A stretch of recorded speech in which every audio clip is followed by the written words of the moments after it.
ข้าแต่พระสงฆ์ผู้เจริญแต่เดิมมาข้าพเจ้าได้มีจิตศรัทธาเลื่อมใสและได้ถึงพระรัตนตรัยเป็นสรณะ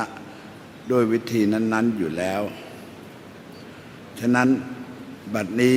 ข้าพเจ้าได้เถลิงถวรรค์ราชสมบัติบรมราชาภิเษกแล้วจึงขอมอบตัว